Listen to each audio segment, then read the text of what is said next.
Alright guys, I tried to do this video a couple times today, but I'm at work, and every time I would get the video started, a customer or a member would walk in.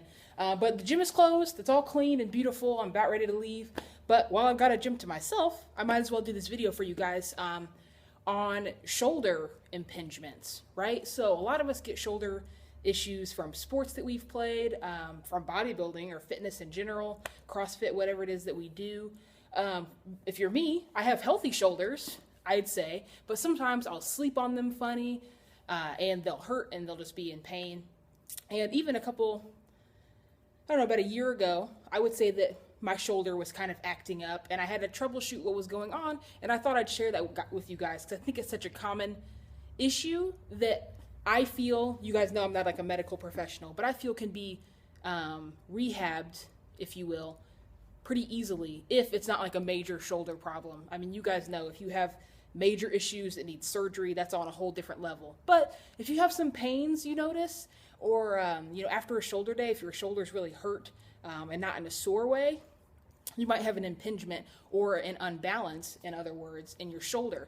So as you guys know, your shoulders, it's in a pivot joint or a ball and, well, that's kind of how it works. That's why your shoulders can do this. And a ball and socket, that's what I'm thinking. And you have multiple heads to the delt. You have your anterior deltoid, which lets you do this, your anterior deltoid, which adds that nice cap on your shoulder, and then of course your rear delts, which are back here.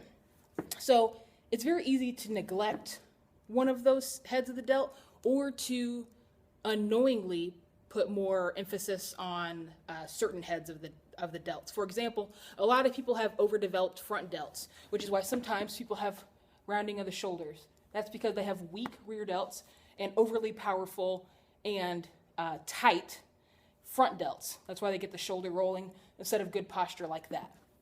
So that happens not because you're not training well or training correctly, but because a lot of times we bench, and every time you bench press, you're using your front delts as well as your chest, as well as your triceps. So your front delts are getting hit on chest day and on shoulder day. So sometimes they can be easy to overdevelop, where rear delts are often forgot about because it's not one of those beauty muscles. You don't see them, right? You don't see these in the mirror. You see the nice caps on there. So a lot of times we focus on lateral raises and forget our rear delt flies.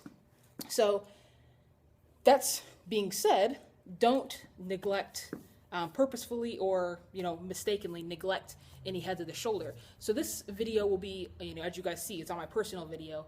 There's a video on beef heads with my workout that I did today. That's why I look all kinds of scruffy. I did a shoulder workout, and you'll see I couldn't film the front raises or the OHP because we had members in the gym. But you'll see that I tried to effectively hit all heads of the shoulder by doing a pressing movement, rear delt flies, front raises, and lateral raises. Really tried to hit the delts well. But more importantly, I did an adequate warm-up, which is the real point of this damn video. I'm already 3.5 minutes in. I haven't even got to the point. But point of the video, a nice shoulder warm-up. You guys, I wouldn't believe how many people I see coming to the gym, and we've all been there.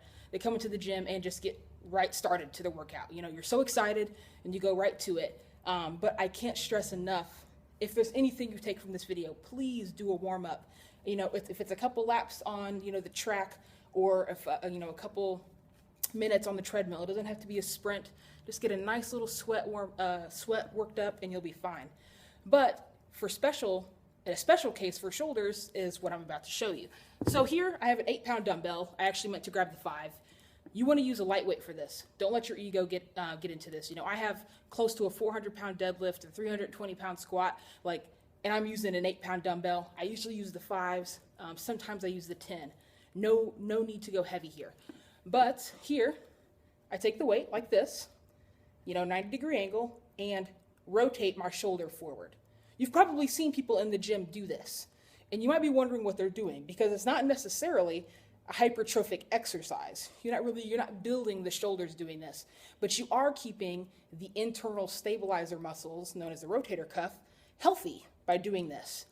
So get a couple reps in, and I treat them like it's an exercise. I do a couple, reps and sets for each shoulder until I'm feeling good. So another one that I do you'll need both dumbbells for. Now this one you can go a little bit heavier on. I usually do the 15s or the 20s. Hold your dumbbells right here. Keep your shoulders pinned. I know I'm wearing a hoodie. I look huge right now. Keep your elbows pinned to the side as much as you can, and just do this external rotation of the shoulder joint. I love it. It feels great. Do that, once again, I treat it like it's an exercise. Do, 3 sets of, 10 to 12 reps. Because it's such a short range of motion, I'll do it for a while. Do it slow and controlled if you want to. You can even do it just like one arm at a time, like this. That's huge. Now, not everyone will have access to this, and I would get it, but the stick is way over there. If you have like a straight kind of stick, that's all I can say. I don't know. You wouldn't use a barbell for it. Something very light. Like my gym, the gym that I go to has these like tiny little barbells. They're only like this long, and they weigh like 5 pounds or something. I use one of those. You can even do it with bands. If your gym has bands, you can take them in your hand, and then just with the bands in your hand, just like slowly rotate your shoulders. Like all around your head. I look silly right now. If you have the flexibility, I take the stick in my hand or the bands, and then I rotate my shoulders back. And I do that just a couple times, maybe for like a minute. I sit there and I just kind of loosen up my shoulders, loosen them up. And believe me, guys, the very minor pains that I was having in my shoulders, really have changed, have gone away since I started doing those regularly. I'm being honest. As you guys know, I love dumbbell shoulder press. You'll actually see that in the workout video today. But in the past, when my shoulder was giving me problems, I was doing, every now and again, barbell shoulder press.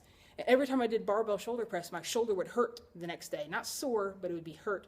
And that's what it was. It was a shoulder impingement. Because as soon as I, laid off of that, the barbell shoulder press, stuck with dumbbells, and got my shoulders healthy and good and warmed up, it's not an issue now. And as you guys see in my more recent workout videos, I'm doing OHP with the barbell and all that, and there's no pain. So just a tip from you guys. Sorry this video is so long, but watch the exercise video on BFEDS, and I hope you like it. And if you have any questions, let me know. I'll try to answer them the best I can.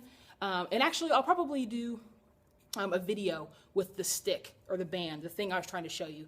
You look kind of silly doing it, but it feels really good. All right, guys, catch you next time.